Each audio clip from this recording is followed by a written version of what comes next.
Assalomu alaykum, hurmatli qizlarjonlar. Bugun men sizlarga qanaqa manikyur qilishni pashagu o'rgataman. Xohlashinglar uy sharoitida qilishinglar mumkin. Bu video endi manikyur qilishni boshlayotgan qizlarga to'g'ri keladi. Hozir videoda men bu eski materialimizni mashinkada yechib olamiz.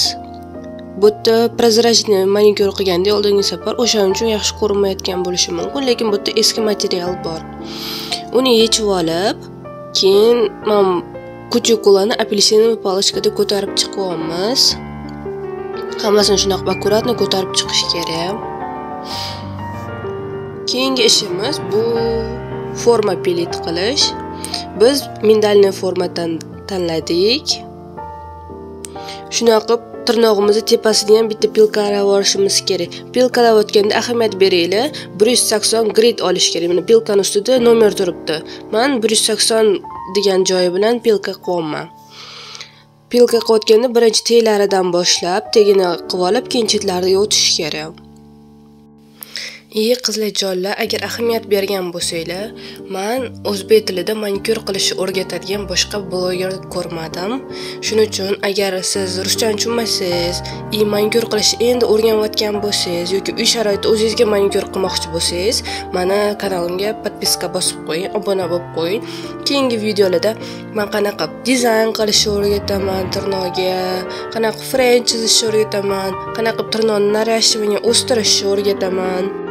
Bu meni birinchi video olishim, shuning uchun kam ko'sti bo'lsa uzr so'rayman. Buni pilka qilayotganda tirnoqni bir-biri bilan solishtirish kerak, чтобы hammasi har xil bo'lib qolmasligi uchun. Hozir ko'rsatganman. Ikkita qo'lligini bir-biri bilan solishtiramiz. Bitta qo'lligini ham hamma tirnoqlarni bir-biri bilan solishtiramiz. O'rta barmoqdagi mana ko'rsatkich bilan nomsiz barmoqdan uzunroq bo'lishi kerak. Katta barmoqniki ham o'rta barmoqdan sal uzunroq, 1 mm ga uzunroq bo'lishi kerak. Shunda oxirida hammasi vizualni chiroyli ko'rinadi.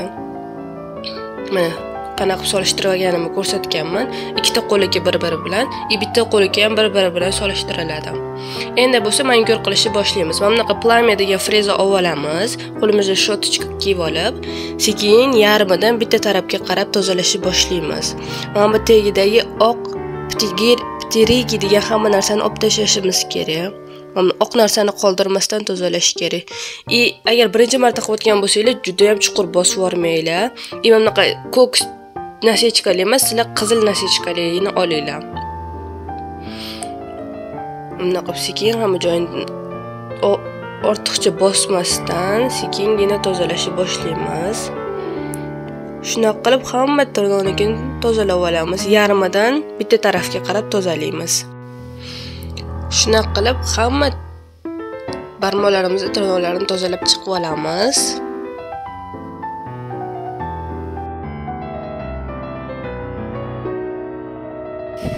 Keyingi qiladigan ishimiz bu mashinkamizni teskari tarafga aylanadigan qilib olib, mana bu kuchuklamiz teskari tarafini aylantirishimiz, tozalashimiz kerak bo'ladi.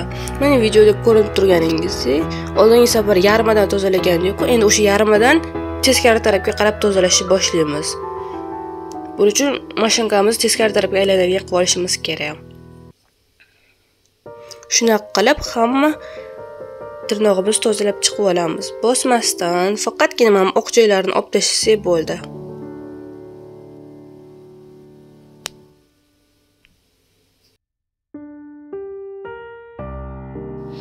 Bu videoni yo'qotib qo'ymaslik uchun o'zingizga saqlang qilib olishni esingizdan chiqarmang.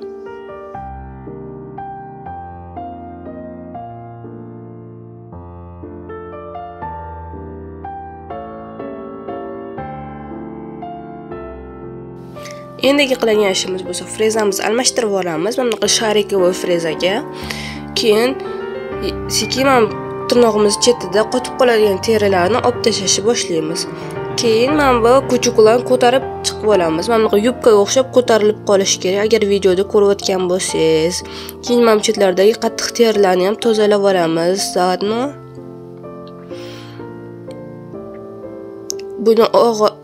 buni bosmasdan sekin-sekin qilishimiz kerak.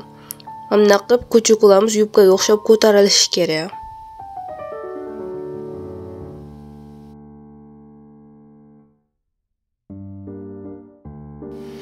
Endigi qiladigan ishimiz bo'lsa, mana bunaqa qaychini olib olamizda. Mana ko'tarilgan kuchuklarimizgina kesamiz, boshqa joyga o'tib ketmaymiz. Mana bunaqa ko'tarilib ajralib turgan joyidan sekin bunday kesib chiqishni boshlaymiz.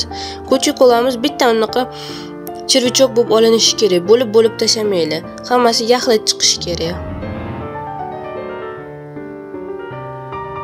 Mana kesib olmasdan hammasi akkuratni olindi. O'zi отдельно bo'lib turgan bo'ladi kuchuklar. Mana go'shtli joyga o'tib ketmaydi. Bu yerda ham shu hammasini shunaqa sekin kesib chiqamiz.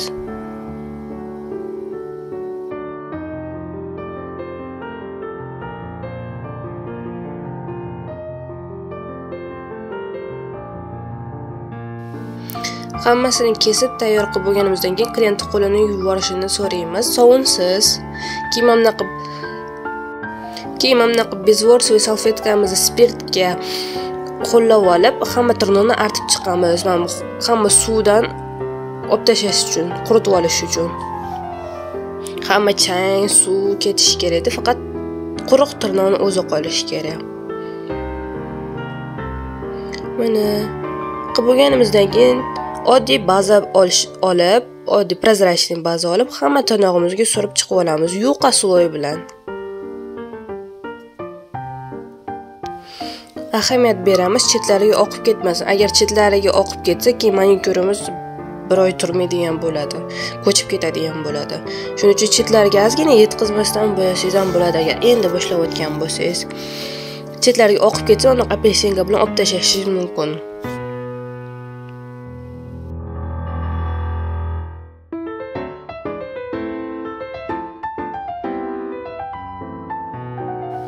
Hammasiga surib bo'lganimizdan keyin tirnoqimizni lampaga qo'yib quritib olamiz yaxshilab. Keyingi qiladigan ishimiz bo'lsa, mana bunaqa gel olamiz-da, ukreplayishi bu ham tirnoqni mustahkam qilib beradi, ham rang beradi.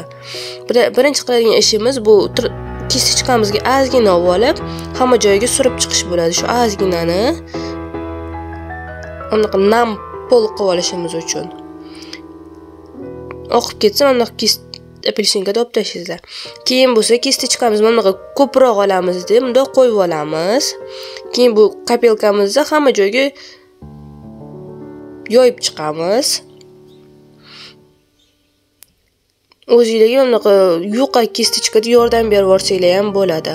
Hamma joyda bir xil sloy qilib chiqishimiz kerak.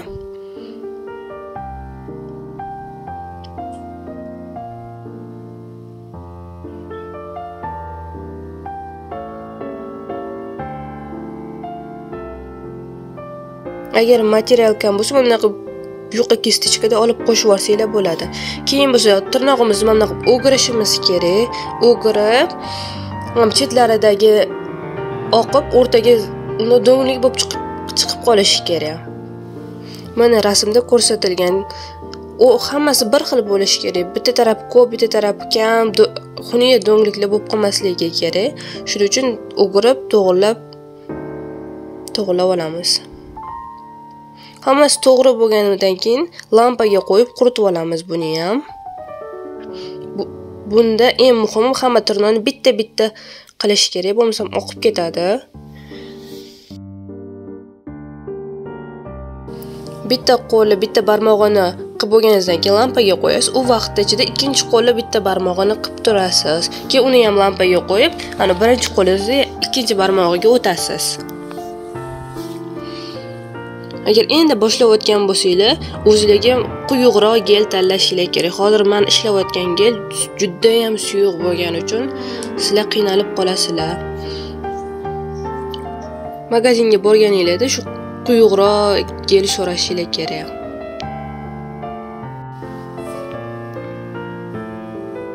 Mana bu yerda bitta tirnoqni o'sha lampaga qo'ydik. Ikkinchi qo'lni birinchi barmog'iga o'tdim. Yana yuqa sloy surib olib, kattaroq kapelka qo'yib, uni hamma joyga tarqatib o'girib qildim. Endi bu uni ham quritishib qo'yib bo'lgandan keyin men ikkinchi qo'lni ikkinchi barmog'iga o'tdim. Bu yerda ham xuddi shu narsa. Kistechkamizda birinchi yuqa sloy surib olamiz hamma joyiga. Keyin kattaroq kapelka olib, uni hamma joyga tarqatishni boshlaymiz. Shu ishni hamma barmoq bilan qilib olamiz. Hamma tirnoqqa xuddi shunaqa qilib chiqamiz keyin.